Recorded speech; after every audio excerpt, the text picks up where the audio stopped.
안녕하세요. 안녕하세요. 안녕하세요. 자, 우리 당당중앙교회 학생부 및 모든 중고등학생 여러분 모두들 반갑습니다. 동네 아저씨, 동네 형 같은 당당중앙교회 김영희 전도사입니다. 말씀을 통하여 교제하기 원하는 모든 분들도 다시 한번 반가운 인사를 올려드립니다. 한 주 어떻게 보내셨는지 되게 궁금합니다. 저는 다른 주간보다는 약간 바쁘게 보낸 것 같은데요. 그래도 여러분들과 함께 이 시간을 기다리며 말씀을 준비할 수 있는 시간이 있어서 하나님께 감사하고 설레임이 공존하는 시간이었던 것 같습니다. 여러분들도 이제 곧 있으면 개학 또는 입학식이겠죠? 전도사님도 이제 대학원 2학년 올라갑니다. 그래서 3월 2일부터 학교를 가야 됩니다. 또 우리가 대면 수업이기 때문에 전도사님도 또 여러분들도 열심히 2021년도 공부하길 바랍니다. 오늘도 여러분들과 말씀을 가지고 교제하게 되었어요. 우리 기쁜 마음으로 박수와 환호성 한번 질러봤으면 좋겠는데요. 여러분 어떻게 준비되셨나요? 예? 소리 질러! 소리! 자, 그래요. 자, 아무튼 전사님이 먼저 선창을 하면은 여러분 후창을 하는 것이 아니라 같이 환호성과 박수를 쳐주시기 바랍니다. 자, 여러분 설렘과 떨림으로 기다렸던 시간이시죠? 오늘도 여러분과 함께 말씀을 가지고 교제하기 원합니다. 박수!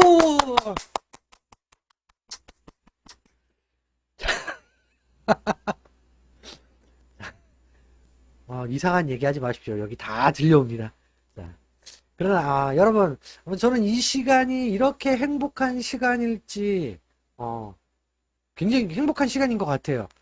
여러분들과 하나님의 말씀을 듣고 그 다음에 배우고 하나님 안에서 친교의 시간을 가지게 되는데, 여러분들과 말씀으로 이 시간을 통해서 저도 공부도 하고 연구도 하며 같이 나눌 수 있는 시간을 주신 하나님께 다시 한번 감사를 올려드리고요. 그리고 또한 여러분들도 지금 당연히 준비해야 될 것 당연히 있죠. 여러분들 마음도 준비하셔야 되고 또 성경책도 이렇게 준비를 하셔야 될 것 같습니다. 그러니까 여러분 성경은 항상 여러분들 앞에 그리고 이 시간에는 가지고 오셔서 펴두셨으면 합니다. 이동하시는 분은 어쩔 수가 없어요. 왜? 내가 만약에 어딜 이동하고 막 걸어가고 있는데 혹시 이거라도 보면서 들으면서 갈 때 성경책까지 이렇게 보고 가면은 어떻게 될까요? 사고가 나죠. 네, 그렇게 부득이한 상황일 경우는 괜찮습니다. 마음이 더 중요하니까요. 비록 우리는 영성으로서 교제를 하고 있지만 여러분 꼭 기억해야 하실 것은요. 이것 또한 형식적인 것이 되어서는 안 된다는 것. 그것은 바람직하지 못한 행동이라는 것을 기억하셨으면 합니다. 자, 그럼 제가 기도를 하고 시작해 보도록 하겠습니다. 여러분 두 손을 이렇게 꼭 모으시고요. 두 눈을 살포시 감아주시고 기도하겠습니다.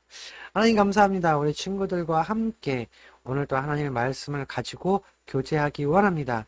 하나님이 말씀을 통하여서 나에게 무엇을 원하시는지 알게 하시고 하나님이 어떤 분이신지 알게 하여 주시옵소서.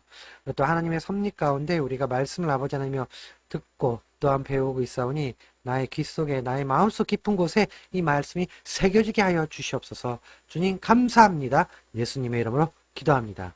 아멘. 자, 오늘의 말씀은 창세기 37장 1절부터 11절까지의 말씀이에요. 창세기 37장 1절부터 11절까지의 말씀입니다. 자, 여러분 성경책 다 펴보시고요. 네, 준비하셨나요? 혹시 다 펴보셨나요? 창세기 37장 1절에서 몇 절까지요? 11절까지의 말씀입니다. 자, 다들 찾으셨죠? 네. 그러면은 여러분, 우리가 한 목소리로 1절부터, 벌써 1절이 나왔네요. 자, 1절부터 11절까지 말씀을 봉독해 올려드리도록 하겠습니다. 자, 시작! 야곱이 가나안 땅, 곧 그의 아버지가 거류하던 땅에 거주하였으니 야곱의 족보는 이러하니라. 요셉이 17세의 소년으로서 그의 형들과 함께 양을 칠 때 그의 아버지의 아내들 비라와 실바의 아들들과 더불어 함께 있었더니 그가 그들의 잘못을 아버지에게 말하더라. 요셉은 노년에 얻은 아들이므로 이스라엘이 여러 아들들보다 그를 더 사랑하므로 그를 위하여 채색옷을 지었더니 그의 형들이 아버지가 형들보다 그를 더 사랑함을 보고 그를 미워하여 그에게 편안하게 말할 수 없었더라. 요셉이 꿈을 꾸고 자기 형들에게 말하매 그들이 그를 더욱 미워하였더라. 요셉이 그들에게 이르되 청하건대 내가 꾼 꿈을 들으시오. 우리가 밭에서 곡식의 단을 묶더니 내 단은 일어서고 당신들의 단은 내 단을 둘러서서 절하더이다. 그들의 형이 그에게 이르되 내가 참으로 우리의 왕이 되겠느냐 참으로 우리를 다스리게 되겠느냐 하고 그의 꿈과 그의 말로 말미암아 그를 더욱 미워하더니 요셉이 다시 꿈을 꾸고 그의 형들에게 말하여 이르되 내가 또 꿈을 꾼즉 해와 달과 11별이 내게 절하더이다 하니라. 그가 그의 꿈을 아버지와 형들에게 말하매 아버지가 그를 꾸짖고 그에게 이르되 내가 꾼 꿈이 무엇이냐 나와 내 어머니와 내 형들이 참으로 가서 땅에 엎드려 내게 절하겠느냐. 그의 형들은 시기하되 그의 아버지는 그 말을 간직해 두었더라. 아멘. 자, 여러분. 갑자기. 예, 그래요. 잘 읽어주셔서 감사합니다. 오늘의 말씀을 한번 보면은요. 창세기 중에서 새로운 단락의 시작이라고 볼 수가 있어요. 이 단락을 보면요. 야곱의 아들 요셉의 이야기입니다. 여러분들 잘 알다시피 요셉이라는 사람 많이 들었죠? 그쵸? 그런데 이 요셉에 대한 이야기인데 이 요셉이 어떤 사람이었을까요? 여러분 간략하게 한번 짚어보고 넘어가 보도록 하겠습니다. 요셉의 가족관계는 이렇게 되어 있어요. 네, 야곱의 11번째 아들로서 그쵸? 일단은 야곱과 라헬 사이에서 태어난 아들이었죠. 아버지 엄청난 사랑과 요셉이 꾼 꿈들로 인해서 10명의 형들에게 질투를 받게 됩니다. 결국 그 질투로 인하여 형들은 이집트로 가는 상인들에게 요셉을 팔아버리죠. 이집트로 가게 된 요셉은 경호대장 보디발에게 팔려가는데 정직하고 성실했던 요셉은 노예가 아닌 재산을 관리하는 집사로 일을 하게 돼요. 그러던 어느 날 보디발의 아내의 은큼한 유혹을 피했다가 결국엔 누명을 쓰고 감옥에 갇힌 신세가 되었는데 감옥에서도 간수장의 마음에 들어서 그의 성실함과 또한 그의 진실성을 통하여서 간수장의 마음에 들었어요. 그래서 그 감옥에 있는 모든 죄수의 일들, 간수장의 일들을 요셉이 처리하는 사람이 되었습니다. 요셉은 같이 감옥 생활을 하던 시종들이 있었는데 이 시종들은 이집트 왕인 파라오를 보필했던 자들이었고 이들의 꿈 해몽을 통해서 나중에는 이집트 왕 앞으로 불려가게 됩니다. 요셉은 이집트 왕인 파라오의 꿈을 해몽함으로써 파라오의 눈에 완전히 쏙 마음속에 완전히 들게 된 건데요. 파라오가 꿈의 예방책으로서 요셉의 지혜를 믿고 파라오의 2인자 자리인 2인자 그 자리인 총리가 되었습니다. 그 총리가 된 후 아버지인 야곱과 그리고 10명의 형 그리고 동생을 이집트로 데리고 오는 인물이었다. 참으로 대단한 인물이었죠. 이러한 요셉의 이야기가 오늘부터 시작이 되는데요. 오늘은 아버지의 엄청난 사랑을 받지만 형들에게는 질투를 받게 되는 내용입니다. 요셉은 아버지 야곱의 품에서 사랑을 듬뿍 받으면서 자랐어요. 야곱은 12명의 자녀가 있었지만 이들 중 6명은 첫 아내인 레아에게서, 그리고 6명은 라헬과 여종인 빌하 그리고 실바에게서 각각 2명씩 나왔는데, 요셉은 11번째 아들로서 라헬로부터 얻은 첫 아들이었어요.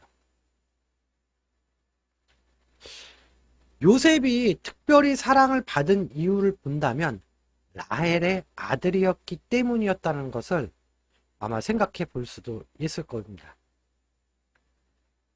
야곱이 라헬을 너무 많이나 사랑해서 그 사랑함 때문에 무려 14년간을 일을 하고 얻은 아내였다는 거죠. 근데 10명의 자녀를 두고 있는 상황에서도 하나님은 라헬에게 한 명의 아들도 주시지 않으셨어요. 그러다가 어느덧 한참의 시간이 흘렀죠.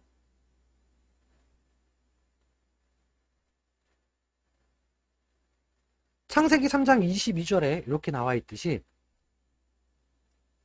하나님께서 그때서야 태를 열어주셨고 첫 아들인 요셉을 먹게 됩니다. 그러나 라헬은 요셉의 동생인 베냐민을 출산을 하면서 죽게 되는데요.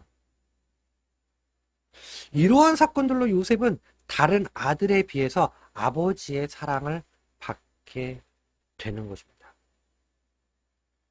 또한 오늘 본문 2절을 보게 되면 요셉의 성품들을 알 수 있게 되고 볼 수 있게 되는데, 같은 그 많은 형제들과 양을 쳤습니다. 그러나 양을 치면서 그가 본 형들의 잘못을 숨기지 않았고 아버지인 야곱에게 말하게 되는데, 그것으로 인해서 야곱은 비밀이라는 것이 아버지하고는 없어졌어요. 그래서 어떻게 됐을까요? 여기에 사전에 나와 있듯이 형들이 아버지가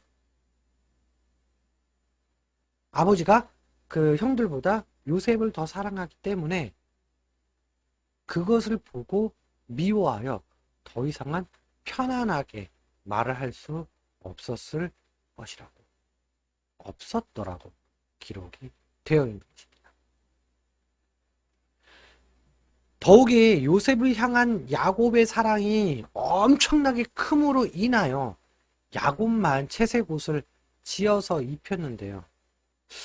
어찌되었 간에 요셉은 야곱인 아버지가 쏟아 부어주시는 사랑으로 인해 어찌 보면 상당히 부담스러운 사랑이 아니었을까 생각을 해볼 수도 있어요.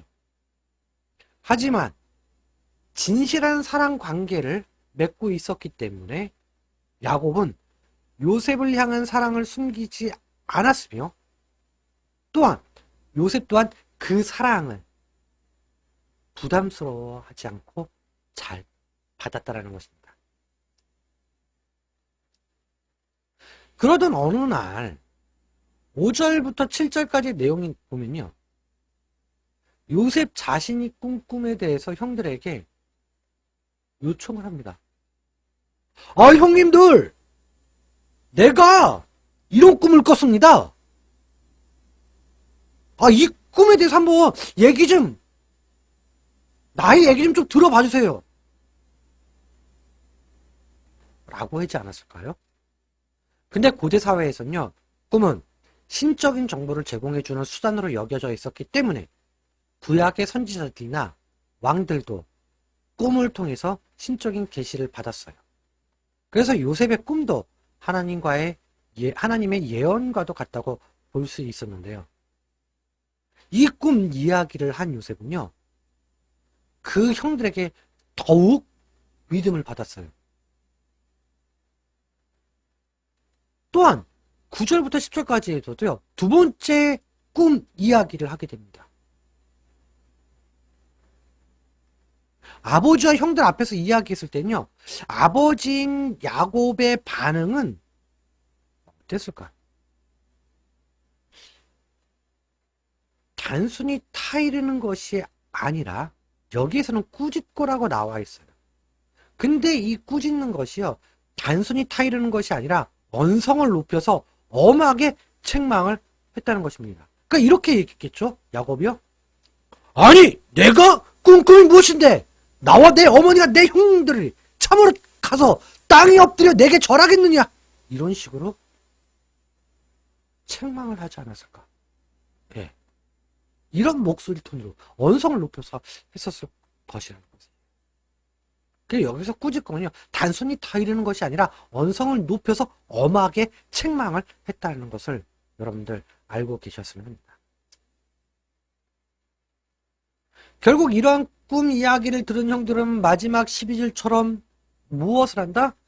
시기하게 되는데요. 곧 시기하고 더욱더 질투를 하게 되는데요. 그것은요, 요셉이 자기 자신이 감춰진 야망을 드러낸 것이라고 생각을 했다는 것이기 때문에 형들 입장에서 그렇게 오해할 수밖에 없었고, 아니, 젊은 자기의 야망을 뭐라고? 이런 식으로, 예, 그걸 꿈으로 표현해갖고 이렇게 얘기하는 거 아니냐? 라는 형식으로 아마 요셉을 더욱더 미워하게 됐을 거예요. 근데 아버지의 반응은 좀 달라요. 분명히 꾸짖으셨어요. 엄하게 책망을 하셨지만 그것은 가정의 위계 질서를 깨트릴 것으로 생각했기 때문이었겠죠. 왜? 아버지라는 입장으로서. 근데 한편은요, 자신도 여기에 보면요, 그 말을 간직해 두었더라는 거. 시기하고 미워하는 것이 아니라 그 말을 간직해 두는 모습을 보여주게 되는데요. 이것은 왜 그랬을까요? 그것이 바로 창세기 25장 23절에 나와 있듯이 야곱도, 그 야곱 자신도 장자의 명분을 체험을 했어요. 결국은 어떻게 했어요? 파죽 항구 그룹으로, 네, 장자권을 받았죠. 이렇게 야곱 자신도 장자의 명분을 체험했기 때문에 그 말을 간직해 두는 모습을 보여주게 됩니다.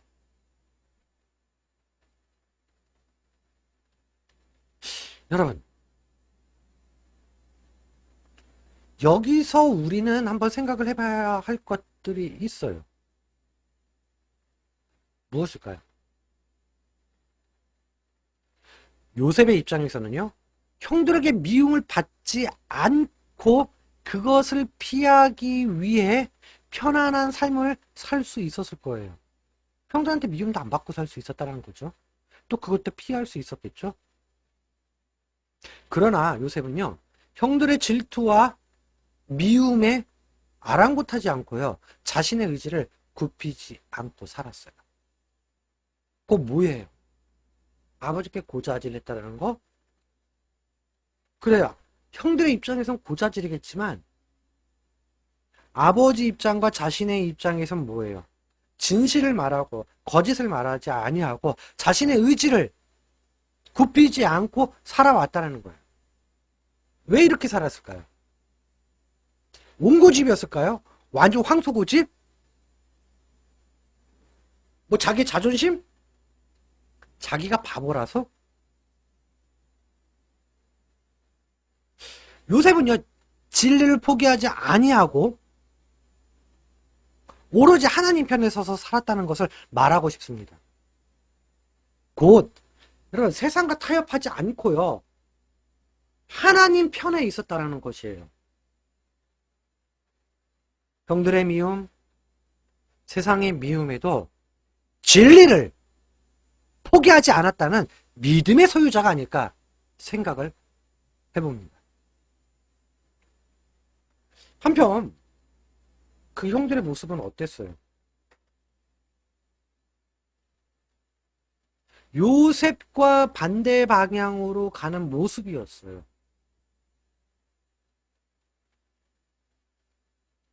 진리를 거부한 채 자기 자신의 형들, 그 형들의 자기 자신과 요셉을 비교하면서 질투와 시기로 가득하게 되어서 죄를 짓는 인간의 보통 모습이라는 생각을 할 수 있었을 거예요.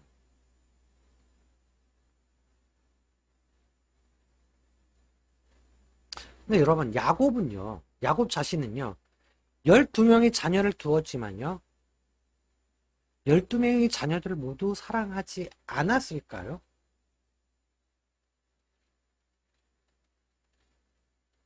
12명의 자녀, 그저 그냥 요셉만 사랑하고 나머지 11명의 형제들은 사랑하지 않았을까요?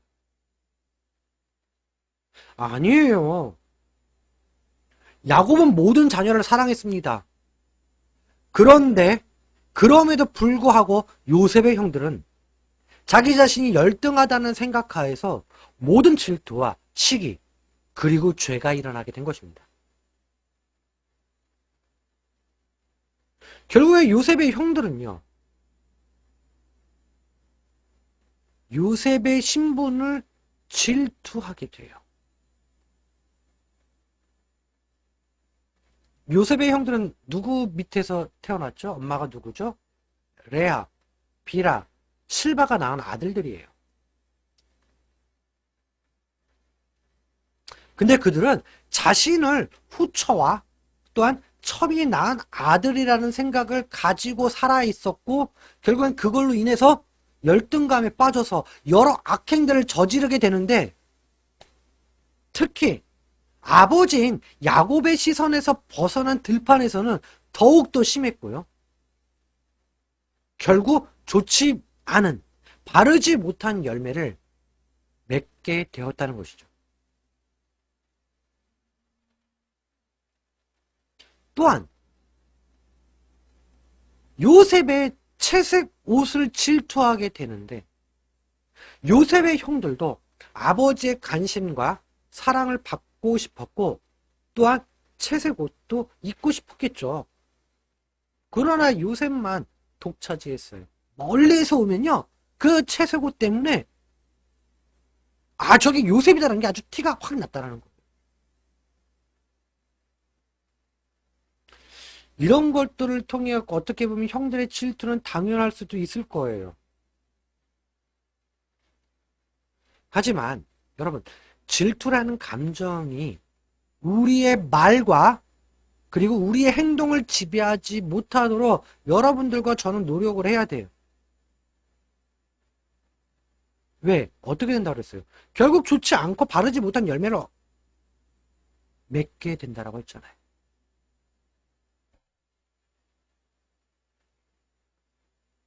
곧 요셉의 형들은요, 결국엔 질투라는 감정이 지배를 받았어요. 감정이 지배를 받은 거죠. 그래서 요셉의 형들은 질투라는 감정에 의하여서 말과 행동까지 죄를 범하게 된다는 것입니다. 질투를 이기지 못하고 곧 질투의 화신이 되었다라는 표현이 더 바람직하겠어요. 또한 요셉이 꾼 두 가지의 꿈은요, 그 질투로 가득한 형들은 어떻게 됐을 것 같아요?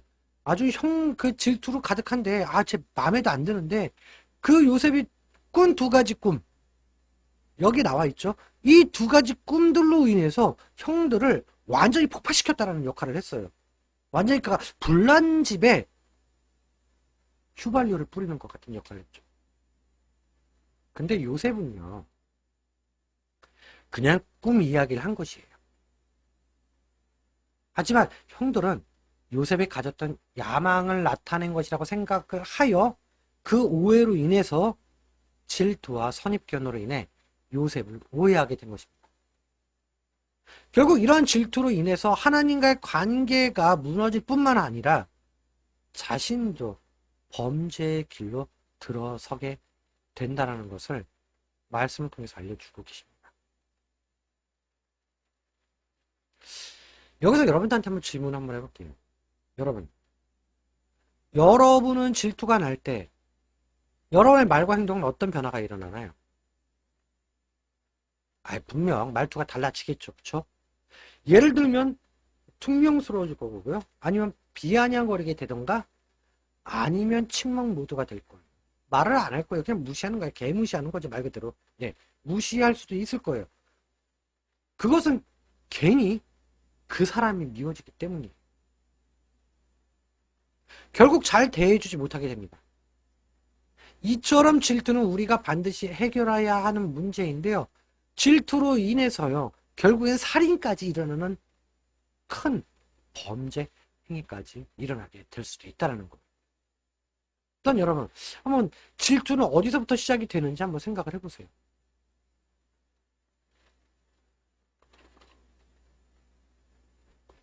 질투는 어디서부터 시작이 될까요? 여러분, 보통 질투는요, 나와, 나의 자신과 남을 비교하는 데서부터 시작이 됩니다. 뭐, 나보다 더 탁월해 보인다든지, 네. 그렇게 되면요, 아유, 나보다 좀 잘났어. 그러면 그 사람을 은근히 미워하게 될 거예요. 친구들끼리도 아마 그런 게 있겠죠. 네. 또한 부러워하고 그 사람의 생각으로서 지지 않으려고 할 거예요. 또 한 가지. 여러분들이 좋아하는 사람이 있는데 그 사람을 다른 사람이 좋아할 때도 질투가 생길 겁니다. 삼각관계라는 거죠. 이처럼 질투는요, 여러분, 인간의 자연스러운 감정이라고 하겠지만, 이 자연스러운 감정이 결국에는 죄를 받아들이고, 또한 그 죄로 인해서 멸망에 이르는 길도 나올 수 있다는 겁니다. 그래서 여러분, 이 질투가요, 별거 아니라고 하겠지만, 여러분들의 하나님의 주신 그 성품으로, 하나님께서 주신 그 마음으로 잘 처리를 해야 할 것이에요. 오늘의 말씀처럼 그 형들의 그 질투로 인하여 죄의 길로 들어서는 것은 여러분 어렵지 않아요. 그렇기 때문에 우리는 항상 깨어 있어서 그리고 항상 주만 바라보며 항상 주님의 자녀로 살아가야 한다는 것입니다.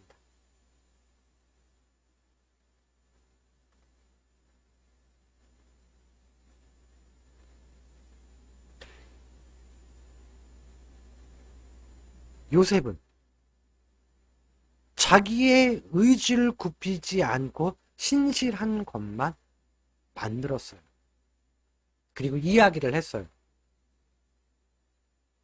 결국에는 보디발의 뿐만 아니라 간수장, 더욱이 파라오의 왕까지 눈에 들어서 하나님의 엄청난 축복을 받게 되었죠. 하지만 형들은 그 질투로 인해서 작은 감정 하나로 인해서 결국에는 죄의 길 들어서게 된 겁니다. 그래서 우리는요, 살아가면서 질투를 할 수도 있겠지만 여러분들 그 마음을 하나님이 주신 마음으로 잘 다스리고 그리고 하나하나씩 하나님께 물어가면서 생활을 해야 할 것입니다. 여러분, 야곱은 그 어떠한 것도 거짓 없이 진실적으로 살아왔어요. 그의 좋은 모습 속에서만 그 좋은 모습 속에서 진실됨만을 보았기 때문에 총리까지 그 자리까지 올라가게 된 것입니다. 여기에서 잘 보면요, 요셉은 거짓을 말하지 않았다는 거예요. 그러므로 인해서 아버지한테도 사랑을 받아왔고요, 더욱이 하나님한테까지 사랑을 받게 되는 것이죠. 여러분 기억나나요? 우리가 소유리 문답을 배울 때 76문항부터 78문항까지 어떤 내용이었어요? 네, 10계명 중 9번째 문항이었습니다. 여러분들 기억해요? 76문항, 77문항, 78문항. 이렇게 짜잔 나왔죠? 네, 9번째 계명이 무엇입니까? 내 이웃에 대하여 거짓 증거하지 말지라. 그리고 9번째 계명에서는 무엇을 요구하나요? 유지하고 증진하라는 것. 그 사람과 사람 사이 그 안에서 진실함과 우리 자신과 이웃의 명예, 이것을 이야기하는 거죠. 특히 증인을 설 때는 거짓을 하지 말라는 거예요. 또한 아홉 번째 계명에서 무엇을 금지되어 있나요? 예, 진실을 왜곡하거나 증상모략하는 그 어떠한 것이든 금지가 된다는 것입니다. 우리가 소유리문답뿐만 아니라 대유리문답에서도 이걸 같이 나눴어요. 그쵸? 9계명을 통해서 우리에게 주어주신 의무, 예, 9계명을 통해서, 9번째 계명을 통해서 우리에게 주어주신 의무는 무엇인가? 그래서 많은 것들은 못 나눠도 10가지 정도로 해갖고 이렇게 지금, 네, 번호 10번까지 해서 이렇게 우리가 나눈 적이 있었고요. 또한, 어떤 게 있었죠? 네, 그 많은 것들에 대한 부분들도 있겠죠. 뭐, 무리한 판결, 악을 선하다고 하나 선한다라는 거, 뭐, 악인에게 보상을 하기 위해서, 네, 여러 가지가 있을 겁니다. 뭐 거짓 소문을 퍼뜨리는 거, 뭐 거짓말하고 뭐 고자질, 비진리를 말하는 거고, 비웃는 거, 가혹하고 비판적인 거, 아첨하는 거, 뭐 여러 가지가 있겠죠. 근데 아무튼 여러분 이 내용을 좀 많이 보셨으면 좋겠어요.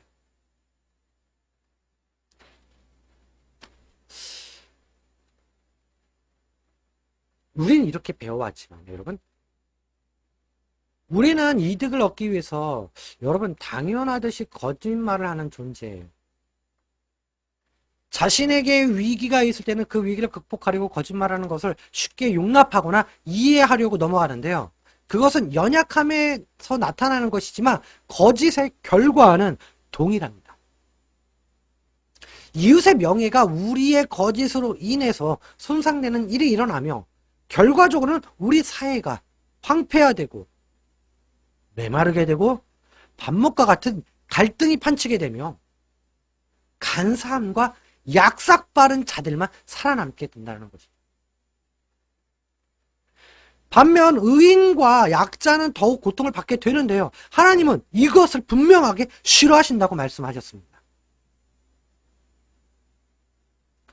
그래서 선의의 거짓말 또한 하나님은 어떠한 상황과 이유에서든요. 금하셨다는 거죠. 여러분 선의의 거짓말 많이 들어봤을 거예요. 성경에서도 그럼에도 불구하고 축복받은 사람은 뭐죠? 그 거짓을 받으신 것 아닌가요? 라는 생각을 들겠지만 축복받았다라는 식으로 되어 있지는 않습니다. 오히려 그런 죄와 연약함으로 뒤범벅이 되어 어쩔 수 없는 존재임에도 불구하고 끝까지 구원하시는 하나님의 은혜를 더욱 말할 뿐이었죠.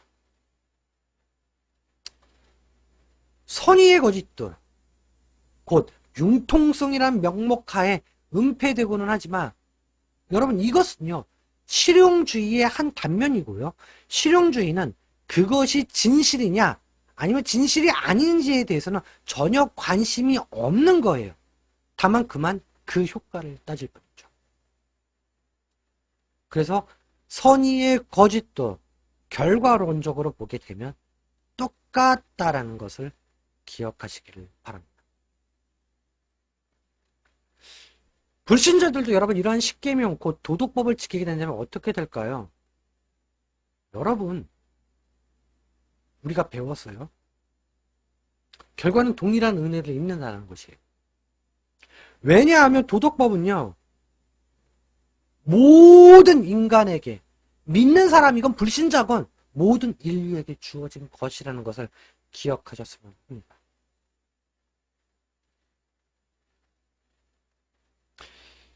우리는 모든 일에 진실하기란 은혜 없이는 불가능해요. 늘 상황을 왜곡해서 받아들이고 내 맘대로 내 맘대로 해석하고 생각한다는 것이죠. 이러한 사회가 유지가 되어 가고 그 다음에 뜻이 통하는 것은 늘 하나님의 은혜가 아니고서는 있을 수 없음을 감사함이라 생각을 해봅니다. 이러한 모습 속에서 우리는 요셉의 진실된 모습을 우리 친구들이 배워나가야 할 것이고요. 또한 야곱의 형들의 모습처럼 시기와 질투는 성경에서뿐만 아니라 일반 사회에서도 내가 가지고 있는 것 아닌 다른 사람이 가지고 있는 것에 대해 부러워한다는 것에서 질투라는 의미를 성경에서 사용을 하고 있어요. 근데 이것은요, 자신뿐만 아니라 내 주변의 이웃에게, 그리고 가족들에게, 친구들에게 전혀 도움이 되지 않는 모습들이고, 결과 또한 죄의 길로 들어서게 되는 것입니다. 곧 그리스도인의 모습이 아닌 자신의 욕망에 의해서 통제되고 있다는 것이죠.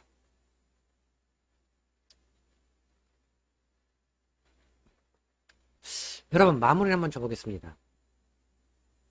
고린도전서 13장 4절과 5절은 이렇게 되어 있어요. 하나님이 우리를 향해 베푸신 완벽한 사랑을 우리는 소유해야 한다고 말하고 있습니다.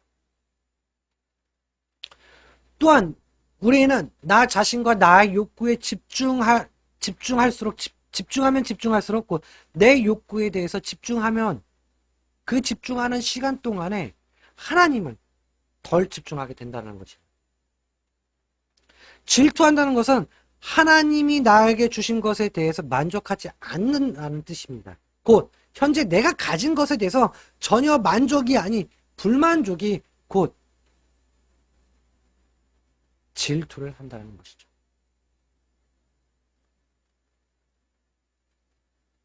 하지만 성경은요, 현재 가진 것에 대해서 만족하라고 말을 하는데, 여러분들의 모습은 어떤 모습일까요? 여러분, 우리는 내 생각, 그리고 나만의 만족, 곧 나 자신을 버리고 예수님을 닮아가야 한다는 것이에요.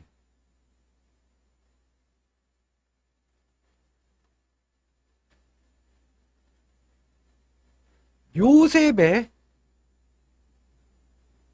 형들의 질투의 삶보다는 요셉처럼 융통성은 없겠지만 진실함을 통해서 하나님께 사랑을 마음껏 받기를 간절히 소망을 해봅니다. 그리고 우리 친구들도, 그리고 이 영상을 보던 모든 친구들, 그리고 모든 학부형들과 모든 이들이 하나님께 내 받은 그 사랑을 내 주변에게도 끼칠 수 있는 그런 사람이 되기도 소망을 봅니다. 결코 질투는요, 여러분들에게, 나에게, 내 주변 이웃들에게 도움이 되지 않습니다. 기억하십시오. 질투는 죄의 길입니다. 기도하겠습니다. 사랑과 은혜가 많으신 하나님 감사합니다. 오늘 요셉의 첫 단락으로서 아버지의 사랑뿐만 아니라 하나님의 사랑을 받아서 또한 그의 성실함을 통해서 하나님께서 축복을, 또한 그 은혜를 허락하신 것을 아버지 하나님 말씀 통해서 배웠습니다. 형들은 질투합니다. 그러나 요셉은 그것을 이겨내며 진실함으로 살아왔습니다. 진짜 여기의 모습 속에서 하나님, 우리가 배워야 할 모습이 무엇인지, 그리고 하나님께서 우리에게 원하시는 모습이 무엇인지 알아가게 하여 주시옵소서. 우리 친구들 항상 건강으로 지켜주시길 원합니다. 그리고 항상 우리 친구들과 함께 하여 주시기 원합니다. 주님, 한 주도 평안하게, 그리고 한 주도 즐겁게 보내는 우리 모든 항동중앙교회 친구들뿐만 아니라 중고등부 학생들, 그리고 이 영상을 보는 모든 이들이 되게 하여 주시옵소서. 주님 감사합니다. 사랑합니다. 예수님의 이름으로 기도합니다. 아멘. 자, 여러분, 오늘도 여러분들과 이렇게 말씀을 나누었는데요. 이제 오늘부터 요셉에 대해서 이야기가 나가죠. 네. 다음 주에도 이 요셉에 대한 이야기입니다. 여러분들 기대하셔도 좋고요. 요셉의 그 삶 속에서 하나님께서 축복해 주시고 하나님께서 그 은혜를 허락하여 주신 게 무엇인지, 그리고 우리가 요셉을 통해서 무엇을 알아가야 할지, 그리고 무엇을 배워야 할지도 말씀을 가지고 우리가 한번 또 나누도록 하겠습니다. 여러분, 이제 곧 있으면 정말 개학이 다가오고 있어요. 성큼. 자, 그리고 여러분들 이제 우리가 이제 교회 예배당에서 연합 예배로 계속적으로 드려집니다. 그러니까 여러분들 같이 나와서 예배 드리고 우리 얼굴 꼭 봤으면 좋겠습니다. 여러분 사랑하고요. 그리고 여러분 많이 보고 싶고요. 여러분 다음 주에도 하나님 말씀을 갖고 기대하면서 만나도록 하겠습니다. 한 주 잘 보내십시오. 안녕. 그 사랑의 물결이 영원토록 나의 영혼을 덮으소서. 주가 주신 기쁨으로 우리 함께 노래하리. Everybody say 평화.